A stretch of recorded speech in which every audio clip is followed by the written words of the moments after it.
Simulan na natin ang balitaan. Narito ang malalaki at makabuluhang balita ngayong araw.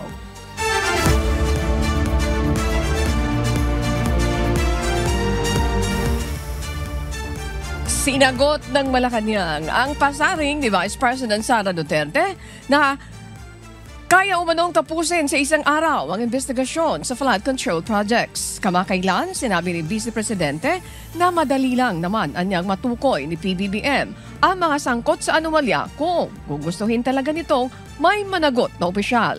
Binalikan ni Palace Press Officer Undersecretary Claire Castro ang hinarap na issue noon ng ama ni Vice Presidente na si dating Pangulong Rodrigo Duterte.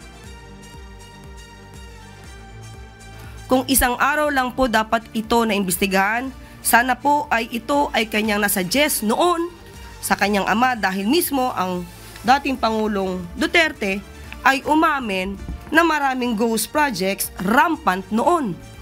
This is November 2020 nilabas. Pero may nasibakbang secretary ng DPWH sa panahon niya. Hataw Balita ngayon! Lubhang dismayado naman sa Senate Majority Leader Joel Villanueva sa mga kababayan nito sa Bulacan sa hanay ng Department of Public Works and Highways o DPWH. Bunso dito ng mga naibunyag na mga katiwalian sa ilalim ng DPWH sa kanilang lalawigan na nakitaan ng mga ghost flood control project. 2 sa 15 contractors na may malalaking kontrata sa pamahalaan ang pinangalanan pa ng senador. Ayon kay Senator Joel, klaro ang pagpapahiram at pagbibenta ng mga lisensya. At sa naturang 2 kumpanya, tila dami contractors rin ang mga ito sa gumagamit ng ibang mga tao sa kanilang kumpanya. Yung slope protection, for example, ng Wawaw dun sa Kalumpit, 146 dapat yung slope protection, ang ginawa 77 lang. So there's a discrepancy of 46 dun sa slope protection, pero yun binayaran yun. At anong tawag doon, di ba? Yung St. Timothy, tinanong natin si Miss Rimando na the 30,000 ang kinikita pero may 800 million dun na paid up dun sa kanyang kumpanya, di ba? Hataw Balita ngayon! Hinihikayat ng ilang House leaders ang kanilang mga kapwa-kongresista na wag munang makibahagi sa deliberasyon ng panukalang pondo para sa susunod na taon hanggat hindi nare-resolba ang mga questionable items sa 2026 National Expenditure Program o NEP.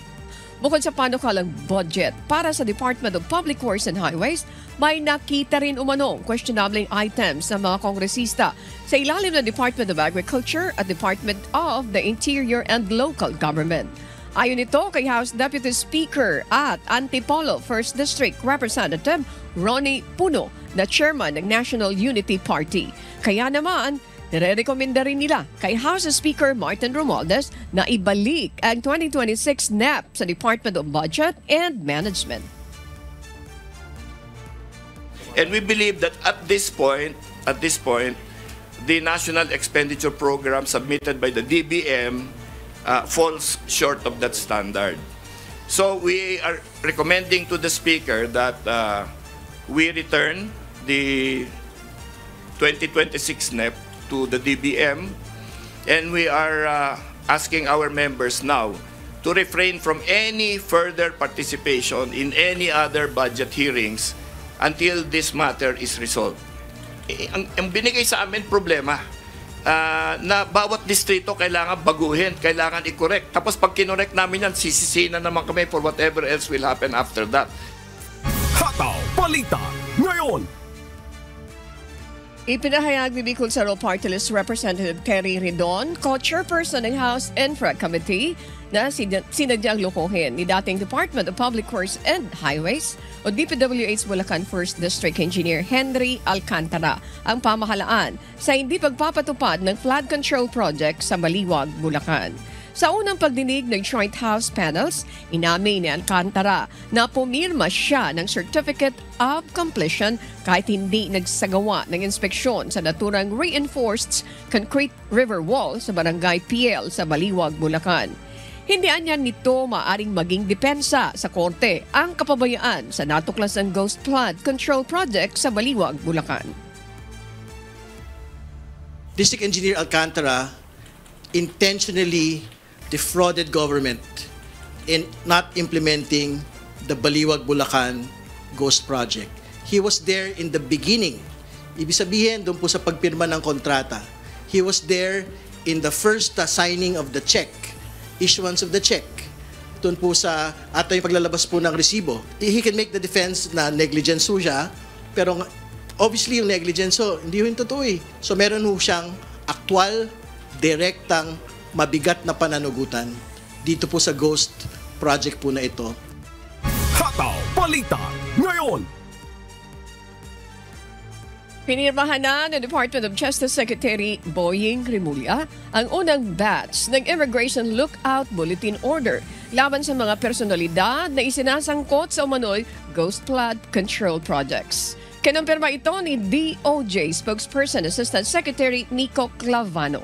Kaugnay nito, nauna nang sinabi ng Bureau of Immigration na ang Lookout Bulletin ay para lang talaga sa monitoring o pagsubaybay sa mga naturang individual na nasa listahan. Kapag may warrant of arrest at hold departure order na laban sa isang individual, ay doon pa lamang sila maaaring pigilin na makaalis ng Pilipinas. Gayunpaman, tiniyak pa rin ng Bureau of Immigration na handa silang magbantay. DOJ po ang bababa sa amin. Once ibabayan sa amin in a matter of minutes, mailalagay na po namin sa system. Hataw Balita ngayon. Tiniyak naman ng Legal Counsel ng Pamilya Diskaya na si Attorney Cornelio Sabaniego III na hindi tatakbo o lalabas ng bansa ang mag-asawang Diskaya kaugnay ng investigasyon sa maanumalyang flood control projects. Kasunod ito ng paghiling ng bagong upong kalihim ng Department of Public Works and Highways na si Secretary Vince Dizon sa Department of Justice at Bureau of Immigration na mag-issue ng Immigration Lookout Bulletin sa ilang opisyal ng DPWH at ilang contractors, kabilang na ang mag-asawang Sara at Pacifico Diskaya. Ayon kay Attorney Samaniego, walang tinatago ang mag-asawa at handang dumalo sa mga pagdinig sa Senado at Kamara. Bakit naman ho sila makukulong? Wala naman sila tinatago. Kompleto naman sila sa dokumento. Lahat ho ng project nila galing sa NEP at galing sa GAA. So wala ho kaming tinatago rito. Kung may joint venture man, legal po yun. Approved by the implementing agency, DPWH. Hataw Balita ngayon. Iniimbestigahan na rin ng Bureau of Customs ang ilan sa kanilang tauhan kaugnay ng mga imported na mga luxury cars ng Pamilya Diskaya. Ayon kay BOC Assistant Commissioner at Spokesperson, Attorney Vincent Philip Maronilla, tinitingnan nila kung mayroon mga taga-customs na sangkot sa posibleng hindi tamang pagpapapasok ng mga sasakyan dito sa bansa. Samantala kapag naisumiti naman nila ng Pamilya Diskaya ang mga dokumento ng 12 luxury cars na nasa kustodiya na ng customs, maaring sa loob ng 10 araw ay magkaroon na ng resulta ang investigasyon. Ang investigasyon naman po na gagawin namin covers both yung internal offices namin at pati na rin po yung mga nag-import nitong mga luxury vehicles na to. Palagyan. Mariin namang iginiit ng abogado ng Pamilya Diskaya na legal ang lahat ng kanilang mga luxury vehicles. Wala ho talaga kaming tinatago kasi kung illegal yon or hindi nakarehistro, ako bilang abogado, pag ibinalik mo yan, ay pag hindi mo binalik yan, talagang guilty ka, di ba? Kaso ho, nandun nakita na ng Bureau of Customs. So ano ang ibig sabihin nun? Legal po yung mga sasakyan. Hataw Balita ngayon. Binawi ng Philippine Contractors Accreditation Board ang lisensya ng siyam na construction firms na pagmamay-ari o kontrolado ni Zara Diskaya sa PCAB Resolution Number 075 Series of 2025. Kinumpirmang sangkot ang mga kumpanya ni Diskaya sa collusive at manipulative bidding practices, partikular sa mga flood control projects na iniimbestigahan matapos si flag ni Pangulong Ferdinand Marcos Jr. noong nakaraang buwan. Kabilang sa mga binawian ng lisensya ang St. Gerard Construction, Alpha and Omega, St. Timothy, Amethysts, Horizon, St. Matthew, Great Pacific Builders, YPR Construction, Supply, Waymaker OPC at Elite General Contractor. Formal na binawi ang lisensya ng lahat ng kumpanya noong September 1 at inendorso ng PCAB ang kaso sa DOJ at NBI para sa posibleng paghahain ng kasong kriminal. Hataw Balita ngayon. Handa si Pasig City Mayor Vico Soto na umasistay sa mga senador at iba pang ahensya ng gobyerno na nagsasagawa ng investigasyon sa issue. Partikular na dito ang pagbibigay sa mga kinakailangang dokumento na magsisilbing katibayan sa mga isinasangkot dito. Dagdag pa ng alkalde, maging sila sa Pasig LGU ay nagsasagawa rin ng sariling investigasyon hinggil sa issue ng anomalya sa flood control projects.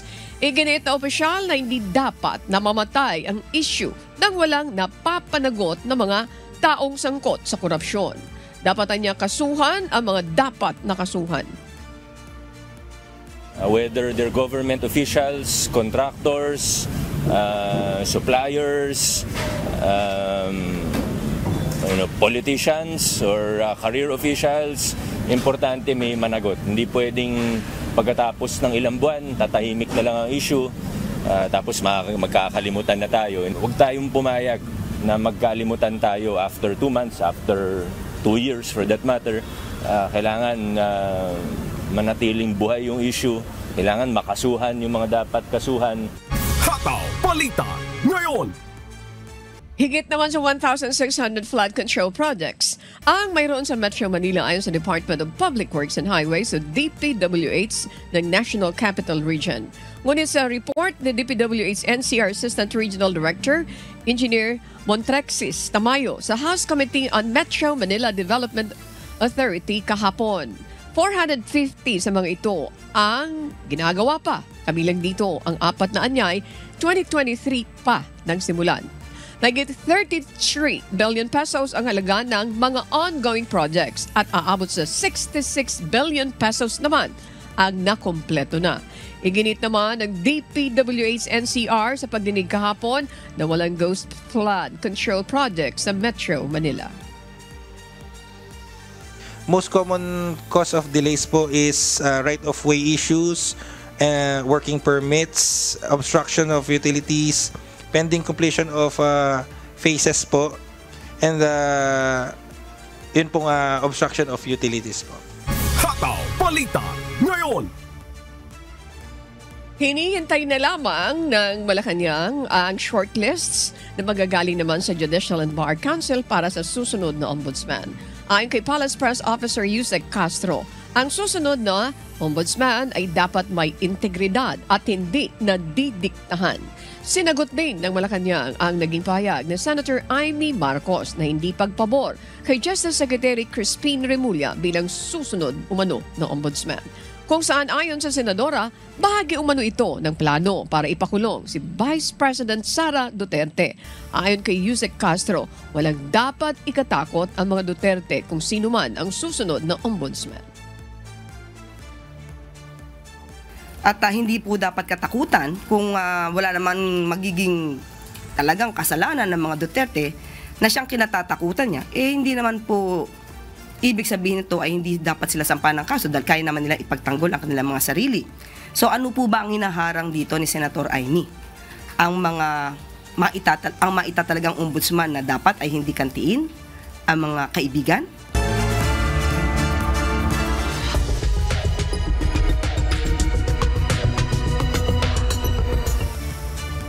Tumaas ang tensyon sa loob ng pinakamataas na ahensya ng pangkalusugan sa Estados Unidos. Ito ay bunsod ng lumalakas na panawagan sa pagbibitiw sa pwesto ni U.S. Health Secretary Robert F. Kennedy Jr. Ito ang umahataw na balita ni Crez Fugaban. Hinihiling ng mahigit sa 1,000 kasalukuyan at dating mga empleyado ng United States Department of Health and Human Services ang resignation ni Secretary Robert F. Kennedy Jr. Sa isang liham na naka-address kay Kennedy at sa Kongreso, inaakusahan ng mga ito ang kalihim sa pagsasapanganib sa kalusugan ng mga Americans. Ito ay matapos na patalsikin ang Centers for Disease Control and Prevention Director na si Dr. Susan Monares, na nagbunsod naman sa pagbibitiw sa pwesto ng 4 pang senior officials.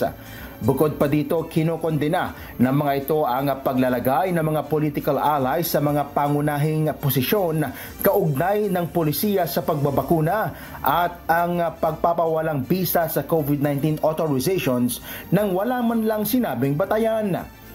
Naniniwala ang grupo na sinisira ng kalihim ang public health institutions at unti-unting inaalis nito ang pagtitiwala sa siyensya. Samantala, pinagtanggol naman ng pamahalaan si Kennedy na sinasabing hindi siya isang threat kundi siya ay isang reformer. Crespo Gabana, humahataw sa balita ngayon.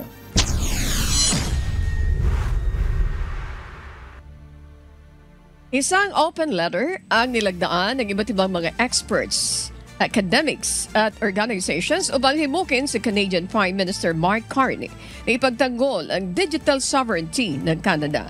Sa gitna ito ng pagdomina ng digital platforms ng Estados Unidos sa digital space ng Canada. Ito ang umahataw na balita ni Imelda Andrada. Ipagtanggol ang digital sovereignty ng Canada laban sa impluwensya ng Estados Unidos, partikular na sa ilalim ng Trump administration. Ito ang pangunahing layunin ng nilagdaang open letter ng ilang kilala at mahahalagang personalidad sa academics, civic group at ilang eksperto sa Canada para kay Prime Minister McCartney. Nakasaad sa naturang liham ang babala na 90% ng internet traffic ng bansa ay dumadaan sa US-based tech giants at kumikita ng 20 billion Canadian dollar taon-taon mula sa mga Canadian creators na walang binabayarang buwis. Pinangangambahan din na darating ang araw na posibleng mawalan na ng kontrol ang Canada sa digital economy nito, political discourse at citizens data. Kaya't nananawagan ang mga ito sa pamahalaan na muling buhayin ang Digital Services Tax, i-update ang Privacy at Online Harms Law at bawiin ang kontrobersyal na Strong Borders Act na anilay magsasapanganib sa privacy at civil rights ng mga Canadians. Nais din ng grupo na magkaroon ng National Consultation at Independent Threat Assessment sa digital infrastructure ng Canada. Tinanggap naman ng pamahalaan ang nasabing open letter, ngunit walang ibinigay na pangako na isasagawa nito ang mga rekomendasyong nakasaad doon. Imelda Andrada, humahataw sa balita ngayon.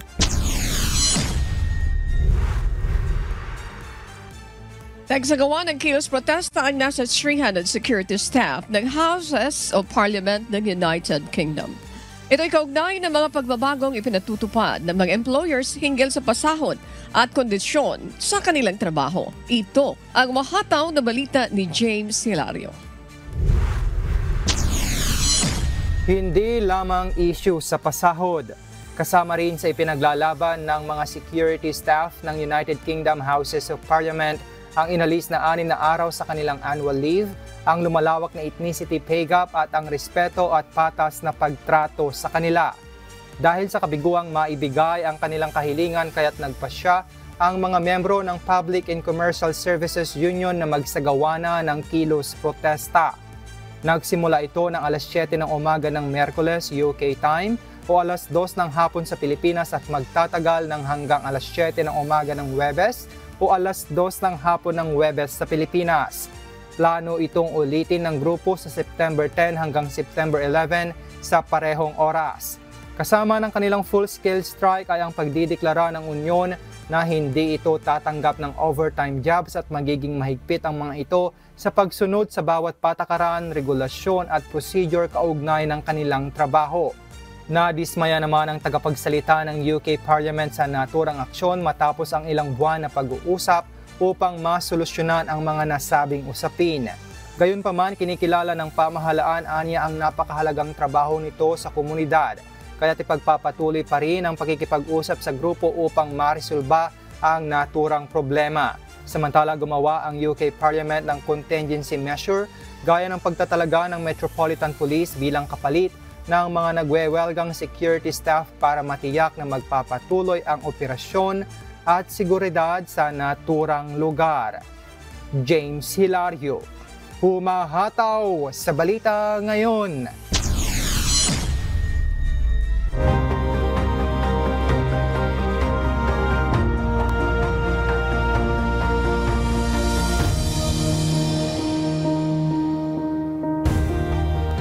Binigyang katuparan ng Members Church of God International ang hiling na medical at dental vision ng samahan ng may kapansanan sa bayan ng San Rafael sa lalawigan ng Bulacan. Bukod sa free check-up na may kasamang libreng gamot, ipinagkaloob din ng MCGI ang hiling na wheelchair ng ilan sa mga kababayan na persons deprived or persons with disability o PWD. Si Nestor Torres, humahataw. 20 taon nang nakikipaglaban sa sakit na diabetes ang senior citizen na si Ronilo Hipolito. Ngayong mas sumirap ang kanyang kalagayan matapos maputulan ng paa at mabulag ang kaliwang mata. Ito pong isa nito, hindi na po nakakakita. Ito lang. Tapos naputulan po ako. Namaan ako yung sakit ko. Ang anak ko, 3.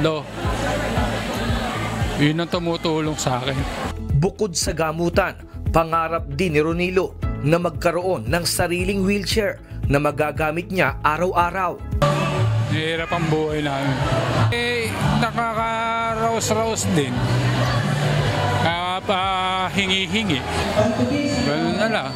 Kaya't nang malaman niya ang tungkol sa libreng medical mission ng Members Church of God International o MCGI sa Barangay Pantubig, San Rafael, Bulacan, agad siyang nagpunta, dala ang pag-asang matutugunan ang kanyang kahilingan.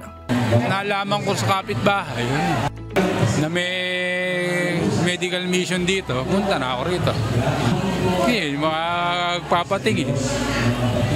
Baka sakaling magkaroon ako ng wheelchair. Sa hirap ng buhay, problema rin ni Angelica Suryo ang gamutan para sa kanyang 2 anak na kapwa may sakit. Hiling niya na mapatignan sa doktor ang kanyang mga anak at makakuha ng gamot na mapapainom sa mga ito. Sobrang hirap po, lalo po yung 2 kong anak nagsabay pang magkaroon ng sakit. May ubot sipon, tas hinihika pa po. Wala naman po kaming perang pampagamot kasi yung asawa ko po construction worker lang. Tapos ako po housewife lang po. Nung nalaman ko po na may medical mission, hindi na po ako nagpatumpik-tumpik pa. Nagpunta po kami agad dito para po mapatagin ko yung anak ko. Bilang tugon sa mga pangarap at hiling ng mga residente, naghatid ang Members Church of God International ng libreng medical, dental at optical mission na may kasama pang pre-medicine. Bukod pa rito, nagkaloob ang grupo ng mga wheelchair na matagal ng hiling ng mga PWD. Opo, matagal na po. Kasi po yung gamit ko po sa tito ko po yun eh. Okay. Thank you po sa inyo. Binigay po sa akin yung medyo luma na po. Kasi ako. Thank you. Sa sama-samang pagtutulungan ng mga kapatid, naipagkaloob ng MCGI ang tulong para sa mga kababayan nating nangangailangan. Ang nararamdaman ko po ngayon is sobrang saya po kasi yung mga nararamdaman po ng anak ko may pangontra na po sila. May mapapainom na po akong gamot sa kanila, may panggamit na po akong pausok sa kanila pag nahihirapan po silang huminga. MCGR po sobrang laki po ng tulong kasi po kagaya po namin na wala pong mga pera, walang pampacheck up ng anak. Dahil po sa kanila, nagkaroon po kami ng ano po sa sarili para po mapatingin sila. Umabot sa 1,784 ang total recipient sa isinagawang medical mission. Nagpasalamat naman ang mga opisyal ng barangay at ang grupo ng mga PWD sa San Rafael sa tulong na naipagkaloob ng MCGI. Kinuha namin ng tigsa 10 PWD bawat barangay. Halos 340 na kaagad yung PWD natin sa buong San Rafael. Tsaka yung ating mga senior, priority rin natin. Ito napakalaking bagay dahil kompleto tayo. Meron pa tayong tungkod para doon sa mga nahihirapan lumakad. Salamat sa Diyos. Unang-una sa Panginoon. Taos-puso po ako na nagpapasalamat una sa ating Panginoon. Higit sa lahat sa pamunuan ng MCGI dahil sa napakaraming tao na natulungan para doon makatugon doon sa advocacy ng National Disability Rights Week. Salamat po sa Diyos, Kuya Daniel. Nestor Torres, humahataw sa balita ngayon.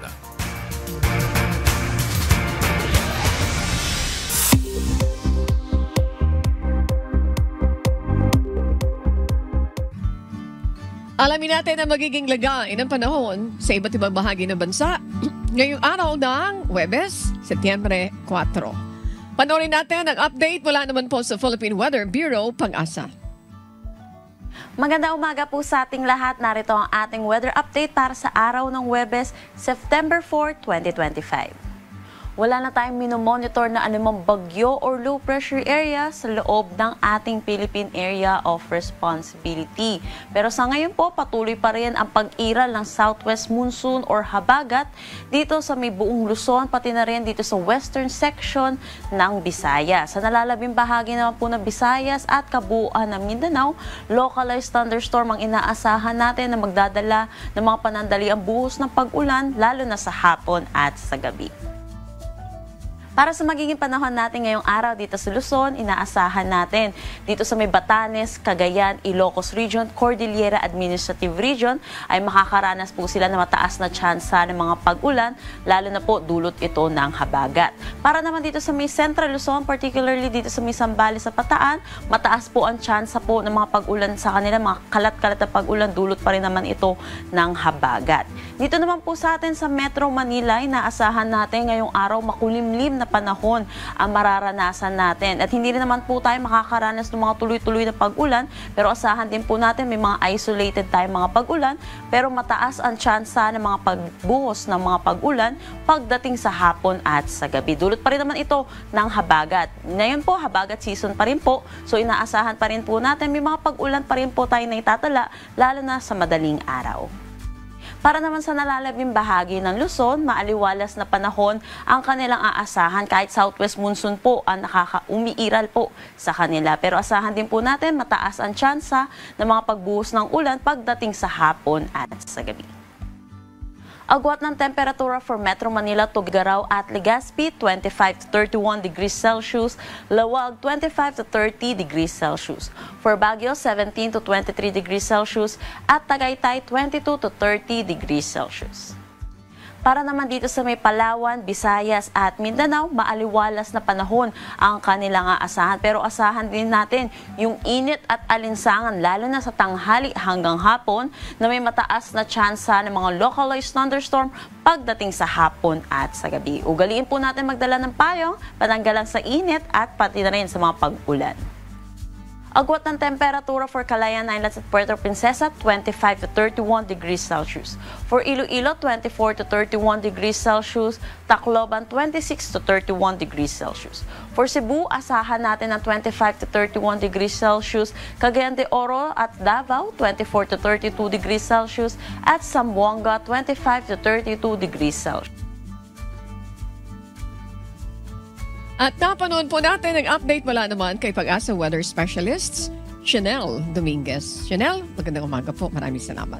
Tandaan, sa bawat araw na ating nasisilayan, tayo'y magpasalamat sa Diyos na may lalang.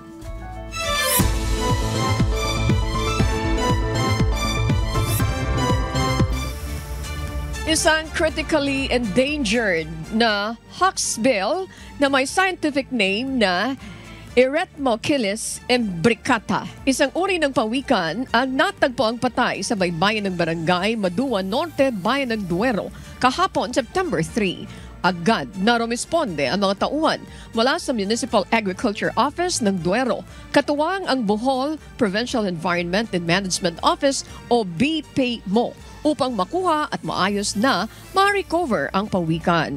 Matapos ang dokumentasyon, maayos na inilibing ang labi ng pawikan sa Madua Norte ayon sa standard na protocol. Ang Hawksbill Sea Turtle ay nakalista bilang critically endangered sa ilalim ng International Union for Conservation of Nature o IUCN Red Lists at ang populasyon nito ay nanganganib dahil sa pagkawala ng tirahan, iligal na kalakalan at aksidenteng pagkakahuli sa mga gamit sa pangingisda. Hataw Balita ngayon! 88 na person deprived of liberty o PDL ang matagumpay na nakompleto ang kanilang pag-aaral sa Cagayan Provincial Jail kahapon September 3. Ayon kay Program Coordinator Marilyn Paul Dilig, may 2 senior citizen na nagtapos ng elementarya, 13 junior at high school at 73 test the program. Karamihan sa mga guro ay mga person guards na nagsilbing volunteer teachers bukod pa sa guro mula sa DepEd Igaraw Division.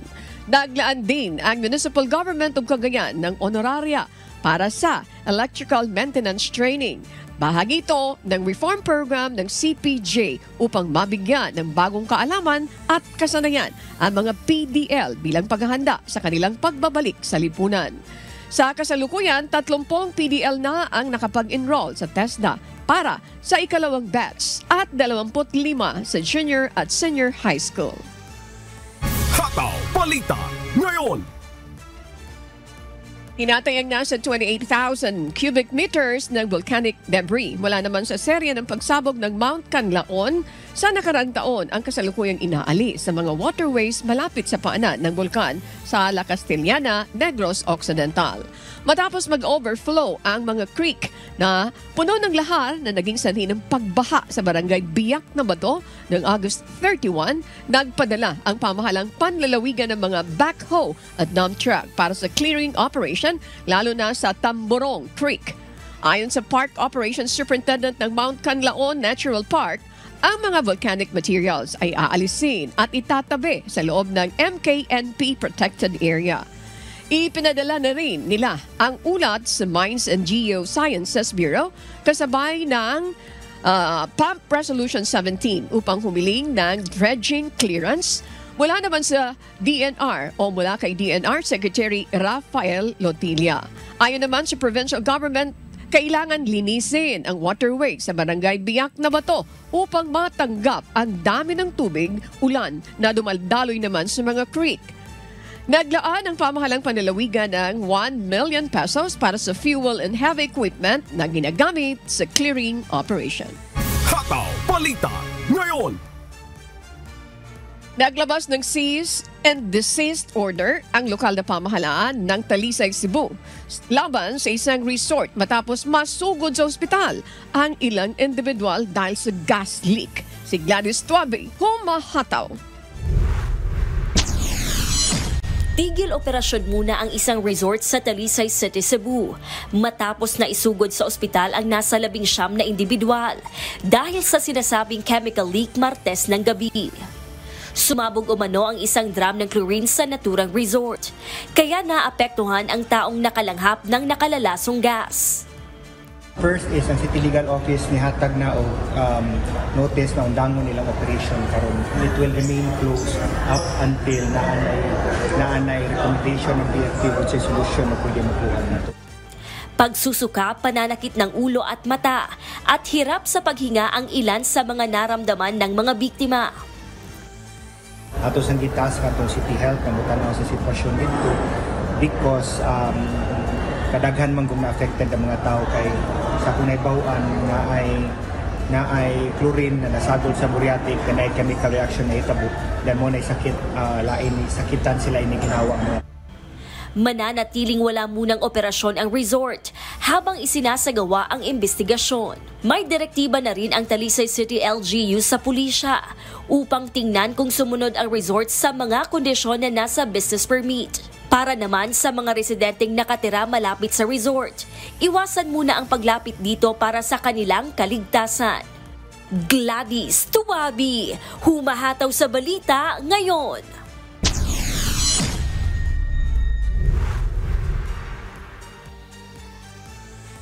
Handang sumailalim sa lifestyle check sa Department of Public Works and Highways Region 1 Director, Engineer Ronel Tan.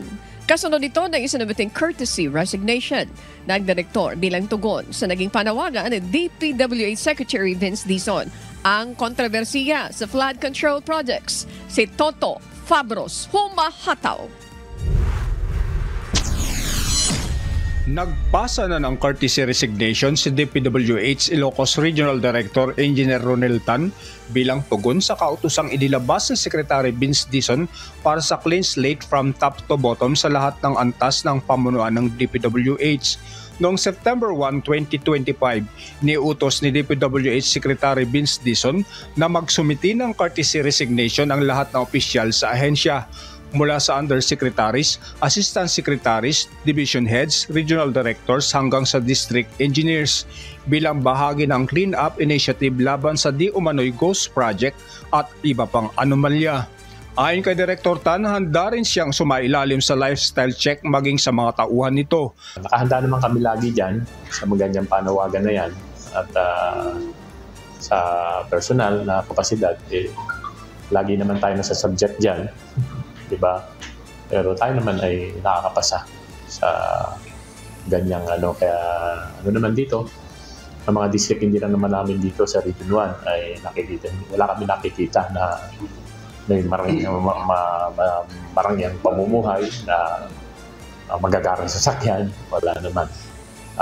Dito sa Region 1, yung masasabi ko na mga tao, mga empleyado, mga district engineer, ay simple lang yung pamumuhay.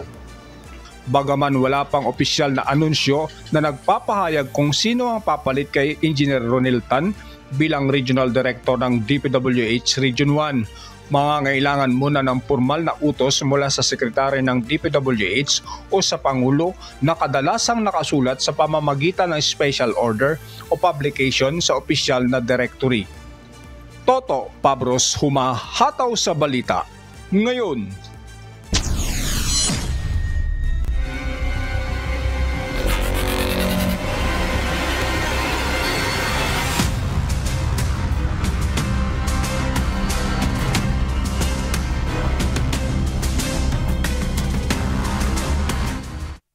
Wala pa ring bahid ng talo ang win-loss record ng AFP Cavaliers matapos nilang pataubin ang Ombudsman Graftbuster.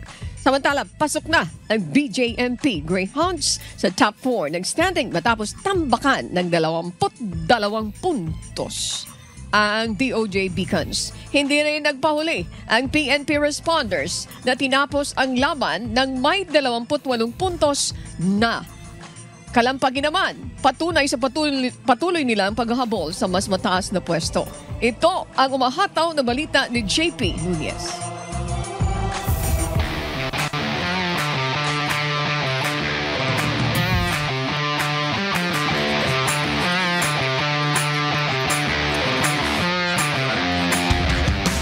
Dominating performance ang ipinamalas ng mga koponan na nagwagi sa second round ng pagpapatuloy ng quarterfinals ng UNTV Cup Executive Face-Off 2025 sa Amoranto Arena sa Quezon City nitong Miyerkules. Sa first game, hindi pa rin nagiba ang AFP Cavaliers sa kanilang unblemished win-loss record na 7 straight wins.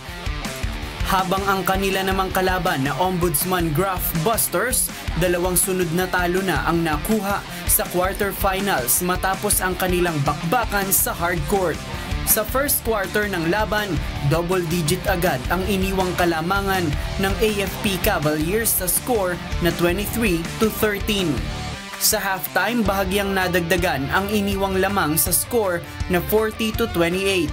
At sa third quarter, mas umarangkada pa ang laro ng AFP Cavaliers at mas naging organisado ang kanilang pasahan at mabilis na takbuhan. lumobo sa 28 ang kanilang iniwang kalamangan sa third quarter sa score na 66-38. At sa fourth quarter, hindi na nakabawi pa ang Ombudsman Graph Busters. Pagtunog ng buzzer, lamang ng 24 points ang undefeated na AFP Cavaliers sa score na 82-58. Best player of the game si Lieutenant Colonel Redentor Abon na kumamada ng 15 points, 11 rebounds at 2 assists. As much as possible, ma-maintain namin yung standing namin na walang talo. So that is actually our aim for us to head that we have no loss for the whole duration of the game.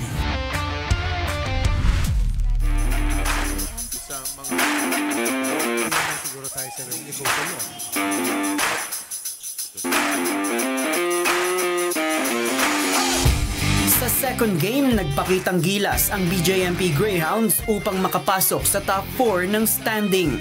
Eksplosibo ang performance ni Jail Superintendent Ricky Pegalan na bumuslok ng 30 points. Kasabay ang 13 points ni Jail Chief Inspector Luis Fajardo. Nasa kalahati ng total score ng BJMP ang inambag ng dalawang manlalaro. Ang DOJ Beacons naman, isa lang ang 3-point shot sa buong laro mula kay Asek Miko Clavano kumpara sa 4 na beyond the arc ni Pegalan. Sa pagtatapos ng game, isinara ng BJMP Greyhounds ang final score with 22-point advantage, 84-62. Best player of the game si Jail Chief Inspector Luis Fajardo sa kanyang double-double performance na 13 points at 11 rebounds. Napaka-importante ng laro namin na to because we are aiming for the top 4 sa quarterfinals. So, meaning pag manalo kami sa DOJ, we have still 3 games para laruin ulit yung games namin.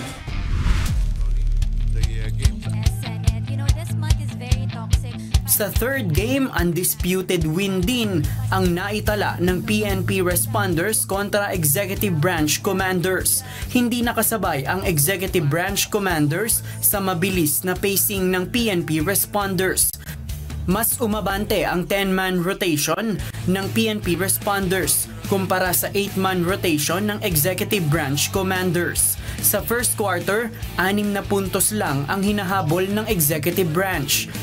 Pagpasok ng second quarter, nagsimulang lumamang ng double digit ang PNP Responders sa pagtatapos ng first half, 48-32. Sa third quarter, 23 points ang iniwang kalamangan ng PNP Responders. Sa fourth quarter, tuloy-tuloy ang pananalasa ng PNP at di na nabigyan ng pagkakataon ang executive branch na makabawi. As the buzzer sounded, tinambakan ng PNP Responders ang Executive Branch Commanders ng 28 points sa score na 92-64. Second straight win para sa PNP Responders para sa quarterfinals. Best player of the game si Police Colonel Pedro Martires na nagtala ng 18 points at 4 assists. Give our best. Dapat must win always sa lahat ng mga remaining na laro. So sana magtuloy-tuloy yung teamwork, magandang condition of course, para may panalo namin the next game. Matapos ang maiinit na bakbakan sa hardcourt, nananatili sa top spot ang AFP Cavaliers with 7-0 win-loss record. Pangalawa ang Judiciary Magis na may 1 talo. Third spot ang GSIS Furies na may 2 talo. Umangat naman sa top 4 ang BJMP Greyhounds mula sa previous standing na top 5. 5th place ang Ombudsman Graph Busters, 6th place ang PNP Responders, habang nasa 7th at 8th place ang DOJ Beacons at Executive Branch Commanders na may parehong 4-4 win-loss record. Abangan ang susunod na bakbakan sa hardcourt sa darating na September 7, araw ng Linggo sa Nova Desi Convention Center sa Novaliches, Quezon City. First game ang DOJ Beacons laban sa GSIS Furies. Sa second game, ang undefeated na AFP Cavaliers versus rookie team na BJMP Greyhounds. At sa huling game, magtutuos ang Judiciary Magis kontra sa PNP Responders. Mapapanood ang live stream ng bakbakan sa hardcourt sa official Facebook page ng UNTV Sports at YouTube channel ng UNTV. Win in sports, win for charity. JP Nunez, humahataw sa balita ngayon.